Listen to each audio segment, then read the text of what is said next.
하나님의 말씀입니다. 저희가 살아가고 있는 이 땅, 미국은 어떤 국가라고 말할 수 있을까요? 생산을 하는, 생산이 많이 되어지는 생산 국가라고 말할 수 있을까요? 아니면 소비가 이루어지는, 더 많이 하게 되는 그런 소비 국가라고 말할 수 있을까요? 미국은 생산 국가라기보다는 소비 국가라고 말하는 것이 조금 더 대체적으로 맞을 것입니다. 그렇다 보니 미국은 서비스 산업들이 발달한 것이 사실일 것입니다. 또 이런 질문이 또 생겨납니다. 서비스 산업이 발달하게 되면 성장하려면 그러면 어떤 요소들이 충족이 되어야 할까요? 많은 것들이 있겠지만요. 그 중에서 가장 먼저 꼽을 수 있는 그런 요소가 아마 고객 감동일 것입니다. 고객 감동이 고객에게 그런 것들이 일어나야지 물건도 잘 팔리게 될 것이고 기업의 이미지도 좋아지고 고객으로부터 많은 팁도 나오게 되기 때문입니다. 그런데 이런 고객 감동을 생각하다 보면 우리가 여러 가지 생각을 할 수 있지만 목사인 특별히 저 같은 경우에는 이런 생각을 조심스럽게 해보게 됩니다. 교인들을 감동시켜야 한다. 교인들을 감동시키지 못하는 실패한 설교다. 이런 고민을 할 때가 있는 것이 사실입니다. 신학적으로도 분명히 틀려 있고 사명자의 길에서도 잘못된 생각이고 잘못된 논리인 것을 알면서도 지금의 이 시대를 살아가고 있는 목회자라는 타이틀을 갖고 있는 많은 사람들이 한 번쯤은 고민을 하고 생각해 보는 그런 현실이 우리에게 있기도 합니다. 왜 이런 고민, 이런 생각들을 우리는 하게 되는가? 그것은 이런 풍조 때문이라고 생각합니다. 나 요즘 목사님 설교 듣는다. 좋더라. 너도 좀 들어봐. 난 요즘 어느 교회 예배 실황 본다. 그 교회 예배 너무 좋더라. 너도 한번 봐봐. 말들이요. 이런 행동들이 여기저기 교인들의 입술에서 나오고 있기 때문이지 않을까라는 생각을 해보게 됩니다. 마치 고객이 서비스가 좋은 회사, 상품, 어떤 식당에 그런 곳에 가서 감동을 받고 그 회사를 좋게 보고 그 회사의 물건을 사게 되고 그 식당에 자주 가게 되는 그런 일들을 선택하듯이 그곳에 가서 되듯이 그런 풍조가 우리 지금 살아가고 있는 이 시대의 교회 안에도 쉽게 일어나고 있다는 것을 생각하게 됩니다. 예배를 통해서 감동을 받거나 찬양을 통해서 감동을 받거나 어느 특정 목사의 설교를 통해서 감동을 받으면 그 채널을 구매하고 구독하고 좋아요를 막 눌러대고 하는 이런 행동들이 마치 어떤 순간에 소비를 하게 만드는 그런 교인들의 모습으로 나아가게 하지 않는가라는 생각을 우리 현실에서 우리는 직면하고 있습니다. 사랑하는 여러분, 저는 또 이런 질문을 여쭤봅니다.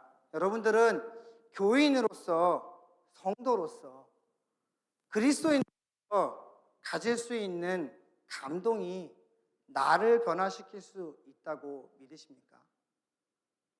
이미 느끼셨겠지만 감동이라는 그것은요 한순간에 느껴지는 감정일 뿐입니다.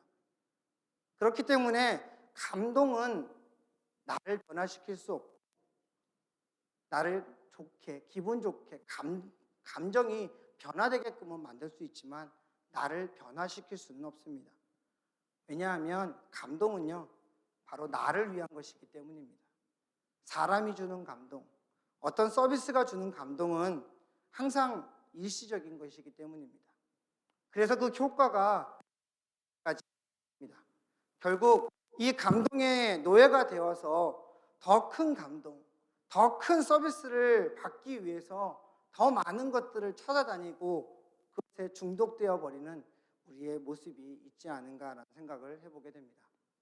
사랑하는 여러분, 우리가 자주 사용하는 말이 있죠. 은혜 받았어요. 목사님, 오늘 은혜 많이 받았어요. 오늘 예배 참 은혜로웠습니다. 라고 하는 이런 말들, 이런 말을 할 때 그런 그런 모습이 혹시 감동받았다라는 교회식 표현 아닐까라는 습관처럼 우리 안에 배어져 있는 그런 생각이지 않을까라는 생각을 해보게 됩니다. 영화 한 편 보고 느끼는 감정에 은혜 받았다. 책 한 권,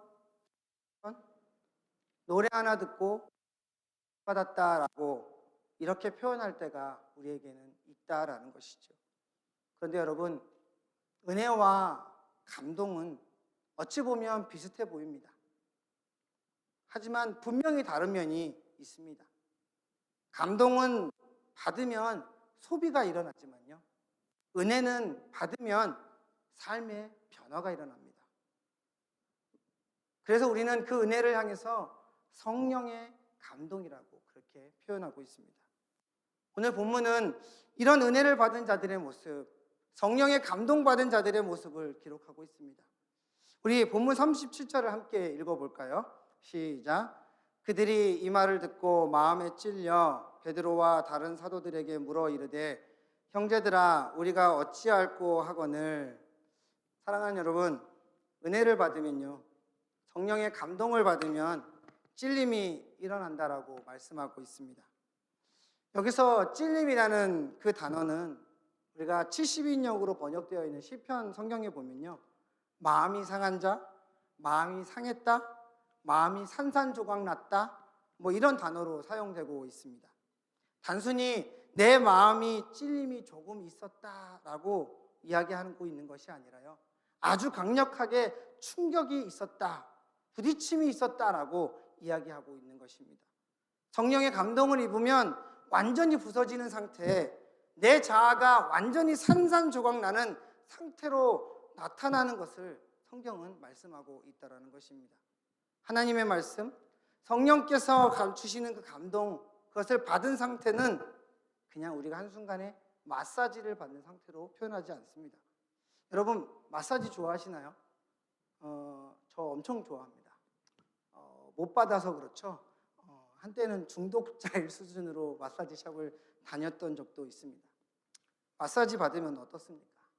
몸이 나른해지고 간혹 피로가 있으면 피곤도 풀어지고 받다가 너무 좋으면 잠이 들기도 하고, 마사지 받음으로 인해서 얻을 수 있는 혜택들은 참 많이 있습니다. 그런데요, 마사지는 우리들의 육신의 살과 이런 근육들을 자극하는 것으로 그냥 끝이 나지만요, 하나님의 말씀은 우리들의 육신과 영혼을 찢어 놓는다고 말씀하고 있습니다. 살을 찔러서 쪼갠다라고 말씀하고 있는 것입니다. 우리 히브리서 4장 12절 13절 말씀 함께 읽어볼까요? 시작. 하나님의 말씀은 살아있고 활력이 있어 좌우의 날선 어떤 검보다도 예리하여 혼과 영과 및 관절과 골수를 찔러 쪼개기까지 하며 또 마음의 생각과 뜻을 판단하니 지으신 것이 하나도 그 앞에 나타나지 않음이 없고 우리의 결산을 받으실 이에 눈앞에 만물이 벌거진 것 같이 드러났느니라. 아멘. 사랑하는 여러분, 이것이 하나님의 말씀입니다. 우리들의 영과 혼과 육신을, 관절과 골수를 찔러서 쪼개는 것, 이것이 우리 안에 있는 말씀이 임했을 때 일어나는 현상이라고 성경은 말씀합니다. 우리의 가슴, 우리의 영혼 안에 내리꽂혀버리는 그것이 바로 말씀이라는 것입니다. 그래서요, 교회는요, 메시지 공동체여야만 합니다. 절대로 교회는 마사지 샵이 될 수 없습니다. 우리가 마사지를 받고 싶으면 어디서든 얼마든지 받을 수 있습니다. 저보다 여러분들 더 좋은 마사지 샵이 어디 있는지 다 잘 아실 것입니다. 너무나 많은 곳에 있잖아요. 호텔에도 있고요, 쇼핑몰에도 있고요, 심지어 영화관에도 있고요. 가는 곳마다 마사지 받을 수 있는 곳 여러 군데가 있습니다. 많이 있습니다. 내가 원하는 감동을 얻고 싶으면 그곳을 찾아가면 됩니다. 그리고 받으면 끝이 납니다. 그러나 교회는 그런 감동을 주는 마사지 샵이 아니라 메시지가 전달되는 공동체여야 된다는 것입니다. 왜냐하면 교회는 죄의 문제를 다루는 곳이기 때문입니다. 죄의 문제는 이렇게 살을 살살 문지른다고 혈자리를 눌러주고 목을 마사지해주고 다리를 풀어주고 하는 것들로 해결이 될까요? 아닙니다. 죄의 문제는 반드시 찌르고 쪼개는 모습, 나아가 자아가 죽는 것, 이런 일들이 있어야만 된다라고 하나님께서는 말씀하고 있습니다. 그래서요, 회복보다는요, 재창조라는 것을 더 중요하게 생각할 수 있습니다. 죽고 다시 사는 것이 회복하는 것보다 훨씬 더 중요하다라는 것입니다. 우리가 기도할 때 이런 기도하죠. 필요합니다. 하나님, 저 회복시켜 주세요 라고 기도하는 건 어떤 전자와 후자가 앞에 있어야만 가능한 기도일 것입니다. 그냥 단순히 하나님 저 회복시켜 주세요 라고 기도하고 끝난다면 이것은 마치 마사지샵에서 마사지 받는 것, 그거 받고 끝나면 끝나는 것으로 마무리되는 것이라면 말이 되지 않습니다. 하나님이 주신 말씀으로 내 영과 혼과 관절과 골수가 찔리고 쪼개져서 역사가 일어나는 것을 원합니다라고 이렇게 기도할 수 있는 저와 여러분들이 되어야 될 줄로 믿습니다. 여러분들, 우리 교회 멋있잖아요. 아름답잖아요. 우리가 한 1년 반, 2년 가까이 전에 이곳에서 이사 왔습니다. 이곳에 와서 딱 보았는데 건물에 구조적인 결함이 있어요. 그걸 발견했어요. 그런데 시간이 없어. 교회에 입당은 해야 돼. 뭐 어떻게 할까요? 아니야, 그냥 냅두고 인테리어부터 해. 싹 페인트 칠하고 아부터 닦고 카펫 깔고 막 오디오 세팅하고 예배 드릴 수 있게끔 만들었습니다. 그래서 와서 예배를 드렸습니다.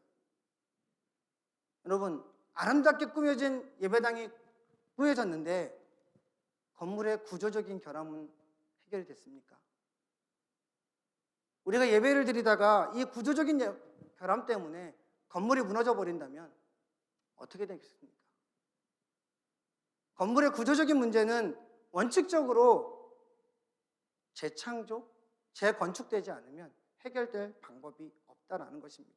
아무리 이 안을 아름답게 꾸미고 최고급으로 아무리 좋은 곳으로 꾸며놔도 건물에 구조적인 결함이 있다면 그 건물은 오래 버티지 못할 것이라는 것입니다. 본문 37절에는 그 찔림으로 인해서 우리가 어찌할꼬라는 반응으로 일어나고 있습니다.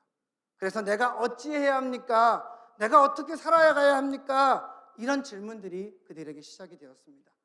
저와 여러분들 안에서 내가 어떻게 살아가야 하나? 어떻게 살아가야 합니까? 라는 이런 질문들이 과연 있고 계십니까? 처음 예수님을 인격적으로 만났을 때만 이런 질문들을 혹시 하지는 않으셨습니까? 이 질문은요, 감격받은 그 순간, 그때 잠시만 한번 묻고 끝, 라는 질문이 아닌 것입니다. 매일 아침마다, 내가 호흡할 때마다, 매 순간마다 우리 하나님의 말씀을 통해서 하나님께 이런 질문을 계속해야만, 이런 질문들은 계속 되어져야만 한다는 것입니다. 하나님, 제가 성령 받은 사람으로서 오늘 어떻게 살아가야 합니까? 오늘 어떻게 누구를 만나고 오늘 무엇을 하고 하나님, 내가 무엇을 위해서 살아갈 수 있는지 하나님 말씀하여 주세요라고 그렇게 매일같이 묻는 그런 모습이 우리에게 있어야 한다는 것입니다. 그렇게 묻고 나아갈 때 우리 주님은요, 성령님을 통해서 우리에게 말씀하여 주실 줄 믿습니다. 우리 본문 38절 39절 한 번 더 읽어보겠습니다. 시작. 베드로가 이르되 너희가 회개하여 각각 예수 그리스도의 이름으로 세례를 받고 죄사함을 받으라. 그리하면 성령의 선물을 받으리니 이 약속은 너희와 너희 자녀와 모든 먼 데 사람 곧 주 우리 하나님이 얼마든지 부르시는 자들에게 하신 것이라 하고. 아멘.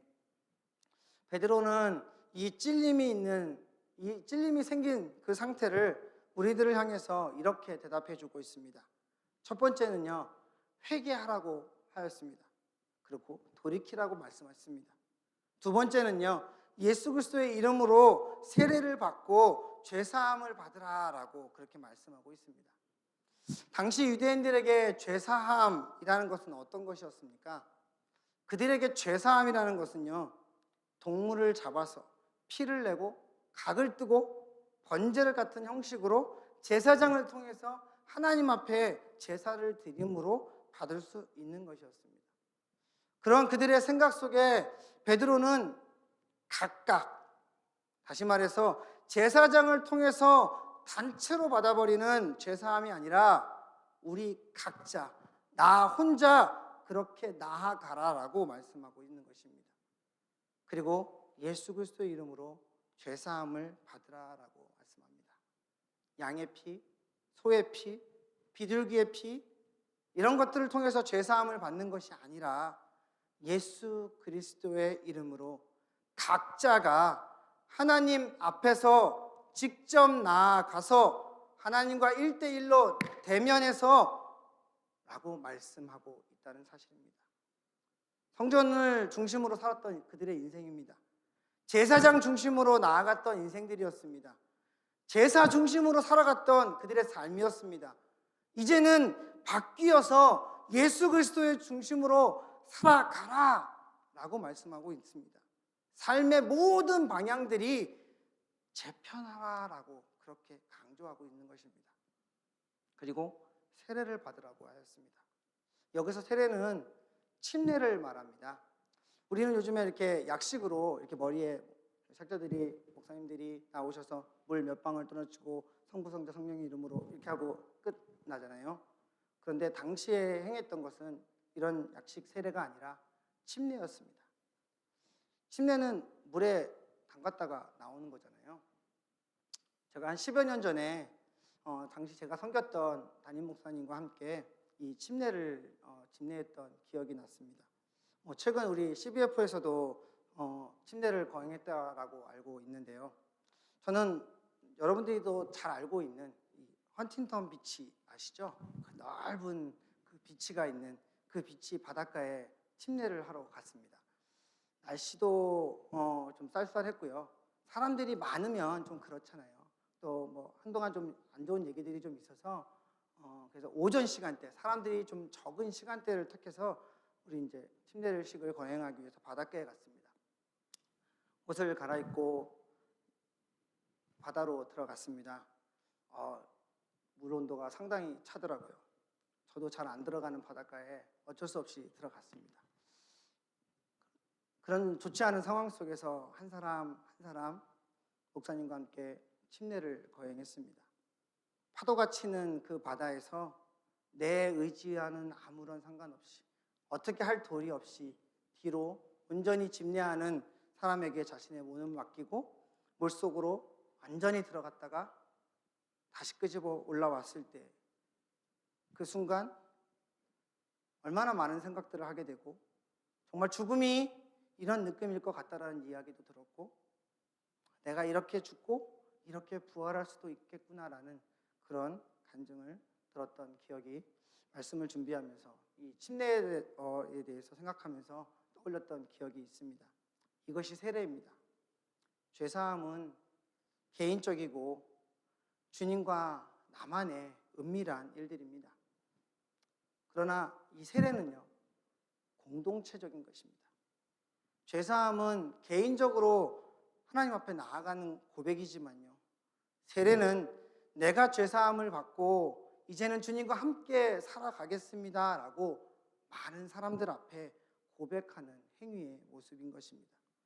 그래서 신앙의 모습에는 죄사함을 통해서 하나님과 은밀하지만 은혜롭게 힘을 얻는 것, 그쪽의 한쪽 균형과 반대로 침례와 같은 공동체적인 모습으로 함께하고 함께 손을 맞잡고 나아가는 그런 모습이 균형을 맞출 때 신앙의 균형이 이루어진다라고 말하고 있습니다. 오늘 39절에서 언급된 것처럼 이 약속이라는 단어가 나오는데요, 이 약속은요, 먼 데에 있는 사람에게까지 영향을 미쳤다라고 이야기하고 있습니다. 죄사함을 받고 성령을 받은 것은 하나님께서 약속하셨던 것입니다. 이 약속을 단순히 그 당시 장소에 함께 했었던 그런 사람들에게만 이루어졌던 것으로 끝났다는 것이 아니라 먼 데 있는 사람들에게까지 이어졌다라고 성경은 말씀합니다. 여기서 먼 데라는 곳은 단순히 어떤 공간적인 의미에서 거리상 멀리 있는 그런 사람들을 말하기도 하고요, 어떤 경우는 시간적 의미로서요, 2000년이 지나간 지금 시대를 살아가고 있는 저와 여러분들이 하나님을 아버지라고 부를 수 있는 기회를 얻었던 것처럼 그렇게 먼 훗날에 한 시간을 말하기도 한다라고 합니다. 사랑하는 여러분 어떻게 바라보고 계십니까? 우리 계속해서 40절과 41절을 함께 읽어보겠습니다. 시작. 또 여러 말로 확증하며 권하여 이르되 너희가 이 패역한 세대에서 구원을 받으라 하니 이 말을 받은 사람들은 세례를 받음에 이날의 신도의 수가 3천이나 더하더라. 아멘. 사도 바울이 여러 말로 확증했다라고 강조하고 있습니다. 사도행전에서 많이 강조하고 있는 단어들이 있지요. 그 가운데 증인, 증거, 증언 같은 단어들이 있습니다. 저자는 왜 이런 단어들을 계속해서 반복하면서 강조하고 있는 것일까요? 지금의 법정에서 또는 뉴스에서 어떤 사건이 터졌을 때, 그것들이 벌어졌을 때 우리가 접할 수 있는 단어들이 증언, 증거, 증인 이런 것들을 많이 찾아보고 따지고 그렇게 합니다. 그런데 여러분 가장 좋은 그리고 가장 확실한 증언, 증인, 증거의 요소는 무엇일까요? 그것은요, 사실을 있는 그대로 보고 들은 것을 말하는 것이라는 것입니다. 내가 보았고, 내가 들었고, 무엇을 더하거나 빼거나 하지 않고 있는 그대로 말하는 것. 그것이 가장 좋은 증언, 증거, 증인으로서 가져야 할 요소인 것입니다. 그런데 여기에 다른 요소들이 포함되거나 무언가 바뀌거나 무언가 다름을 이야기하는 것, 우리는 이것을 무엇이라고 이야기하나요? 위증이라고 이야기합니다. 사랑하는 여러분, 하나님께서 저와 여러분들을 부르셨습니다. 자녀로 삼아주셨습니다. 그 하나님 아버지께서 죄인인 인간 이진수를 향해서 그렇게 부르셨을 때 하셨던 그 일, 그 시간, 그 장소, 있었던 그 일들을 제가 모를까요? 제가 잊을 수 있을까요? 아니요. 저는 너무나 똑똑히 기억하고 있습니다. 그때, 그 시간, 그 장소에서 있었던 일들은 저는 절대로 잊을 수 없습니다. 저 같은 인간도 자녀 삼아주시겠다고 우리 하나님 아버지가 여러분들을 만나셨을 줄로 믿습니다. 그렇다면 여러분, 우리 하나님 아버지를 부를 때 수많은 미사어구 혹은 수식어가 필요할까요? 내가 보았고, 내가 만났고, 내가 경험했던 아버지를 부를 때 다른 모든 어떤 다른 말들이 필요할까요?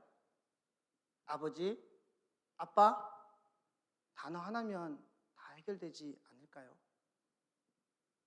요즘에 많은 기독교인들이 기도를 한다고 하면서 너무나 많은 미사어구, 너무나 많은 수식어들을 붙이는 경향들을 보게 됩니다. 예를 들면 이런 거죠. 만물을 주관하시고 역사를 주관하시며 천지를 창조하신 우리 아버지 하나님, 사랑하시고 공의하신 하나님, 정말 지금도 살아계셔서 저희와 함께 하시며 능력자이신 하나님 아버지를 믿으며 블라블라블라. 혹시 이런 기도 들어보셨습니까? 이분들은 왜 이런 수식어를 붙일까요? 저는 이런 생각을 해보았습니다. 어쩌면 이들은 보고, 듣고, 경험한 것이 없어서 그렇게 말하고 있지 않을까라는 생각을 해보게 되었습니다. 왜냐하면 내 아버지가, 나의 아빠가 확실히 맞고 알고 있다면 그를 부를 때 다른 수식어가 필요하지 않습니다. 곧 5살이 되는 저희 아들을 키우고 있는 저희 집 장난꾸러기가요, 저를 부를 때 나를 사랑하시고 나를 너무나 좋아하고 매일같이 나에게 그렇게 행복하게 해주는 우리 아빠, 이렇게 부를까요? 늘 사랑이 넘치고 나에게 늘 좋은 것을 주길 원하고 나에게 최고인 우리 아빠 라고 부를까요? 여러분 혹시 지나가시다가 저희 아들이 저를 부를 때 그렇게 부르는 거 들어보셨습니까? 아니요. 아빠! 라고 부르는 단어 하나면 끝나죠. 멀리서도 아빠라고 부르는 그 아들의 목소리가 들리면 알아들을 수 있는 아비된 제 모습이 저에게 있기 때문입니다. 하물며 하나님 아버지는 어떠하실까요? 내가 알고 있고 경험했고 감사하는 것을 우리는 말해야 합니다. 경험한 것, 아는 것을 부를 수 있어야만 한다는 것입니다. 아니, 부를 수밖에 없음을 우리는 꼭 잊지 않기를 바랍니다. 왜요? 나를 부르신 그분을 우리는 증거하고 증인으로 살아가라고 그렇게 우리는 부름을 받았기 때문입니다. 내가 경험한 그분을 증거하는 일에 수많은 미사오고 수식어 필요할까요? 논리가 필요할까요? 누군가를 꼬시기 위해서 좋은 말, 듣기에 좋은 말, 정신을 혼미하게 만드는 그런 말들이 필요할까요? 필요하지 않습니다. 성령님께서 나와 함께 하시기에 내 모습, 내 삶이 내 입술을 통해서 쏟아내어지는 그런 수많은 말들 속에서 모든 것을 증거하기 때문에 다른 것들이 필요 없다라고 믿습니다. 그렇기 때문에 성령의 역사는 계속 이어지고 있음을 믿어 의심치 않습니다. 성령의 역사는 결국 3,000명이 돌아오는 기적을 일으켰습니다. 여러분 놀랍지 않습니까? 이 말씀 하도 들어서 3,000명이라는 숫자가 감이 잘 안 오실 수도 있어요. 제가 은혜라고 얘기하지 않겠습니다. 감동이 안 오실 수도 있어요. 3,000명이요? 우리 교회 여기 다 앉으면 한 200 몇 석 정도 되는 걸로 제가 알고 있거든요. 200이면 3,000명이면 얼마나 더 커야 됩니까? 그 많은 사람들이 한순간의 사건으로 돌아갔다고 합니다. 성경은 그렇게 기록하고 있습니다. 그래서 이거 말씀을 묵상하다가 좀 엉뚱한 상상을 좀 했습니다. 그냥 어떤 일정한 가정을 세우고요. 그냥 계산을 좀 해봤습니다. 아까 제가 침례식을 집례했었던 경험을 말씀드렸잖아요. 그래서 3,000명을 침례받게 하려면 세례받았다고 하니까 침례받게 하려면 과연 얼마나 시간이 걸릴까 그냥 궁금했습니다. 그래서 바쁜데 그냥 계산해봤습니다. 빡빡하게 침례식을 진행한다고 생각하고요. 한 사람당 1분이라고 잡아보자고요. 3,000명 받으려니까요 50시간이 걸려요.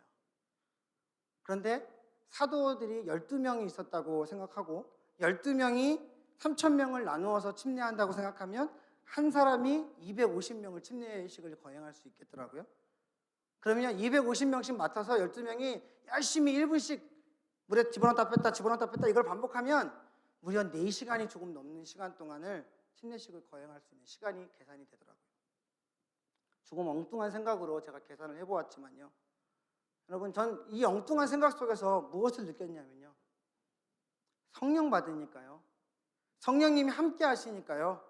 침례를 집행할 수 있는 무려 50시간이 됐던 4시간이 됐던 어쨌든 간에 그 오랜 시간 동안 물속에서 사람들을 향해서 예수 믿겠다고 나오는 사람들을 향해서 침례를 거행할 수 있는 체력도 주시고 힘도 주시고 그렇게 일들을 거행할 수 있었다라는 그런 결론을 좀 바라보게 되었습니다. 또 한 가지 생각은 더 들었는데요. 그건 뭐냐면요. 여러분 3,000명이 회개하고 돌아온 사건을 우리는 많이 이야기하잖아요. 그런데 저는 이 3,000명에 대한 시선을 조금 다르게 돌려서 한 번의 사건으로 3,000명이 돌아오는 것에 집중한 것이 아니라 한 사람을 위해서 3,000번을 두들긴 사건으로 생각해 보았습니다. 죄인 이준수를 돌이키시기 위해서 자녀 삼기 위해서 우리 주님이 저를 향해서 3,000번이나 내 이 닫혀있는 꽉 막혀있는 내 문을 두드렸을지도 모른다는 생각을 해보는 순간 참 마음이 많이 떨리고 다른 시각으로 바라보게 되었습니다. 지금의 시대는 대중화된 기독교, 국가화된 기독교, 문화화된 기독교, 집단화된 기독교, 어떤 팬심으로 가득한 기독교를 몰아가고 있고 그것이 말로 힘과 영향력을 미친다라고 그렇게 말하고 있는 시대를 우리는 살아가고 있습니다. 우리들은 자꾸만 그런 곳에 우리의 눈을 돌리게 되고 빼앗기고 될 때가 너무나 많이 있습니다. 그런데 여러분, 교회가 가장 교회다웠을 때는 로마에 의해서 국교가 되었을 때가 아니라, 작지만 비록 생명 걸고 땅속에서 굴을 팔고 평생을 살아갔을지라도 한 영혼에 더 집중할 때 가장 교회다웠더라고 역사는 우리들에게 말하고 있다는 사실입니다. 많은 사람들 3,000명이라는 숫자에 집중합니다. 필요 없다는 얘기가 아닙니다. 하나님이 하시면 하시는 일들입니다. 그런데 3,000명이 돌아온 곳에만 우리가 집중하기보다 한 영혼을 위해서 우리가 3,000번 찾아가고 3,000번 삶으로 보여주고 증인으로서 증거해주는 그런 모습이 우리에게 더 필요하지 않을까라는 생각을 해보게 됩니다. 그렇다면 성령을 받은 사람들은 과연 무엇을 했을까요? 42절에 사도들의 가르침을 따라서 교제하고 떡을 떼고 날마다 기도했다라고 말씀하고 있습니다. 성령 받았으니까 이제 끝났다. 성령 받고 나니까 모든 문제들이 다 해결됐다. 성령 받고 나니까 그렇게도 원수가 됐던 아무개 목사, 아무개 장로, 아무개 권사, 아무개 집사가 사랑스러워지시던가요? 여러분, 사랑해지셨다면 기적입니다. 저 성령 받고 원수가 사랑해지지 않더라고요. 그렇게 미워했던 누군가가 사랑스러워지지 않더라고요. 제 문제가 해결되게 해달라고 그렇게 기도하면서 나아갔는데 성령 받고 나니까 그 문제가 바뀔 줄 알았는데 아니요, 바뀌지 않았습니다.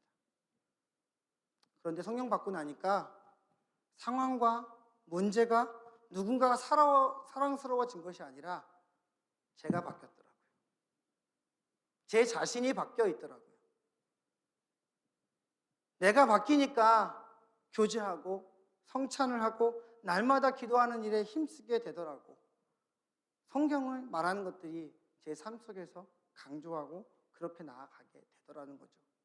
상황은 바뀐 게 하나도 없는데 내 삶이 바뀌게 되었다라고 저는 그렇게 말씀드리고 싶습니다.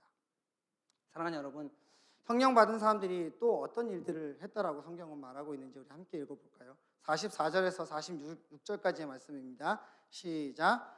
믿는 사람들이 다 함께 있어 모든 물건을 서로 통용하고 또 재산과 소유를 팔아 각 사람의 필요를 따라 나눠주며 날마다 마음을 같이하여 성전에 모이기를 힘쓰고 집에서 떡을 떼며 기쁨과 순전한 마음으로 음식을 먹고. 아멘. 성경은 기사와 표적이 많이 일어났다라고 기록하고 있음에도 불구하고 어떤 기사와 표적이 일어났다라고 기록하고 있지 않습니다.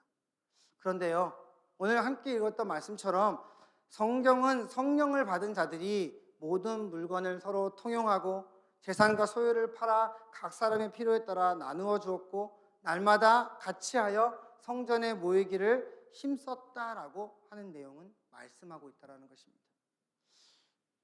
저를 비롯해서 인간은요, 소유욕이 끊어지지 않습니다. 이 소유욕이라는 걸 끊어낼 수가 없습니다. 소유에 대한 욕심이 우리에게는 늘 자리 잡고 있기 때문입니다. 그런 인간에게요, 성령이 임하니까요, 내 거, 너 거 따지지 않고 많이 가졌든지 적게 가졌든지 그런 것이 중요한 것이 아니라 필요에 따라 나눠주고 통용하고 함께 모여서 힘써 행했다라고 기록하고 있습니다. 인간의 소유에 대한 욕심이 끝이 없기 때문에 적게 가진 자는요, 많이 가진 자를 항상 탐하게 그러고 싶은 마음이 계속해서 들게 되어 있고요. 많이 가진 자는요, 혹시나 내가 이 많이 가졌기 때문에 누군가 내 걸 빼앗아 가지 않을까, 아니면 잃어버릴까라고 걱정하고 근심하며 그렇게 살아가고 애를 쓰는 것이 인간의 모습입니다. 그런데 성령 받은 자들은 그렇게 살지 않았다라는 것입니다. 다르게 살았다라고 성경은 그렇게 증언하고 있습니다. 제가 간혹 이런 말을 하는데요, 요즘 시대는 많은 교회에는 각 개인의 필요를 채워주고 교회의 필요를 채워주는 우렁각시는 없고 내가 필요한 것, 내 욕구를 충족시키는 교회, 그런 교회가 나에게 필요하고 그런 교회에 우렁각시들만 있다라는 얘기를 제가 가끔 합니다. 뭐 좀 헷갈리시죠? 성령 받은 자들의 수가 날마다 더하는 교회, 공동체가 사라지고 있다라는 것을 말하고 싶은 것입니다. 사랑하는 여러분, 좋은 비전교회는 각 개인의 욕구, 욕망, 내가 원하는 필요를 위해서 존재하는 것이 아닙니다. 저와 여러분들이 이 시간, 여러분 이 자리에 나와 있는 것, 그리고 온라인을 통해서 함께 하고 싶은 이유는, 우리 요즘 좋은 비전교회 최 목사님 설교가 너무너무 좋더라. 요즘 좋은 비전교회 가니까 뜨는 교회더라. 너도 한번 가봐라. 좋은 비전교회 가보니까 정말 좋더라. 한번 갈래? 뭐 이런 이유에서 여러분이 함께하고 있는 것 아니지 않습니까? 물론 이런 이유가 있으면 너무 좋겠죠. 사실 필요도 합니다. 그런데요, 여러분들이 이 자리에 모인 이유, 이 자리에서 이 황금 같은 우리들의 시간을 쪼개서 소비하고 있는 그 이유는, 듣고 보고 있는 그 이유가 무엇일까요? 성령 받은 자로서 이 시간이 얼마나 소중하다는 것을 여러분들은 알고 있기 때문이라고 저는 믿습니다. 이 자리에 있을 수밖에 없는 이유는 주님의 은혜가 저와 여러분들에게 있기 때문이라고 믿습니다. 사랑하는 여러분, 성령 받은 자들의 삶의 가장 클라이막스는 무엇이라고 성경은 증언하냐면요, 47절 제가 읽겠습니다. 하나님을 찬미하며 온 백성에게 칭송을 받으니 주께서 구원받은 사람을 날마다 더하게 하시니라. 아멘. 성령 받은 자들의 삶의 클라이막스는 하나님을 찬미하게 되고 온 백성들에게 칭송을 받는다는 것입니다. 오늘날 세상 가운데 기독교, 교회, 예수쟁이 하면 사람들이 가장 먼저 떠오르는 그런 단어가 무엇일까요? 요즘 말로 아마도 극혐, 비호감, 이런 말들을 먼저 하지 않을까라는 생각을 해보게 됩니다. 왜 세상의 사람들은 우리들을 향해서, 우리들을 보면서 극혐이야, 비호감이야, 이런 말들을 하는 것일까요? 왜 그들은 우리들을 그렇게 자꾸 이야기하고 부정적으로 바라보는 것일까요? 아니, 가까이 하기조차 싫어하는 것일까요? 답은 간단하지 않습니까? 그들이 성령 받지 못했기 때문입니다. 성령 받은 자의 삶은 달라야 하고 달라질 수밖에 없고 호감형 인간이 될 수밖에 없습니다. 내가 그렇게 할 수 있기 때문이 아니라요, 내가 할 수 없기 때문에, 성령님이 하시는 일이기 때문에 성령님이 나를 바꾸시기에 가능한 일이라고 예수님 말씀하고 있습니다. 사랑하는 우리 좋은 비전교회 성도 여러분, 여러분들의 앞뒤 좌우 계시는 분들 보시면 어떠십니까? 사랑스럽습니까? 아니면 다른 생각 혹시 드십니까? 우리 각자는 세상에서 어떤 평가를 여러분들은 듣고 있습니까? 이준수 목사, 비호감이야, 정말 극혐이야, 이런 이야기를 듣고 있는 제가 있을까요? 없을까요? 나의 주변에 성령 받은 사람들이 많습니까? 지극히 세상적이고 개인적인 자들이 나의 주변에 더 많이 있습니까? 항상 말씀드리는 것이지만요, 이 땅에 오는 순서는 있었지만 가는 순서는 없습니다. 저 또한 젊지만 언제 갈지, 언제 주님의 부르심을 받을지 알 수 없습니다. 젊다고 더 오래 산다라고 보장된 수명이 없기 때문입니다. 성령 받은, 성령을 경험한 그런 우리 좋은 비전교회 성도 여러분, 날마다 주님 앞에서 찔림을 가지고 살아갈 수 있는 그런 분들이 되기를 예수님의 이름으로 축복합니다. 3,000명이 회개하고 그 수가 더하는 것도 중요합니다. 하지만 우리에게는 한 영혼을 위해서 3,000번 더 기도하고 3,000번 문을 두들기고 3,000번 찾아가고 3,000번 그를 위해서 애쓸 수 있는, 섬길 수 있는 그런 모습이 우리에게 있어야 될 줄로 믿습니다. 성령 받은 자로서의 삶으로 여러분들 본이 되고 삶으로 살아내는, 그렇게 해서 하나님을 높이고 사람들로 하여금 날마다 칭송받을 수 있는 그런 저와 여러분들이 될 수 있기를 예수님의 이름으로 축복합니다.